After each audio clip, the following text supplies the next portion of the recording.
பரலோகத்தில் இருக்கும் நமது தந்தையை தொழுது தொடங்கும் ஜெபமாலை.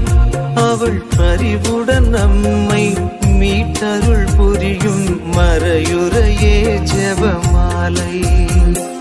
அருள் நீரை மரியே, அருள் நீரை மரியே என்று வேண்டும் ஜெபமாலை.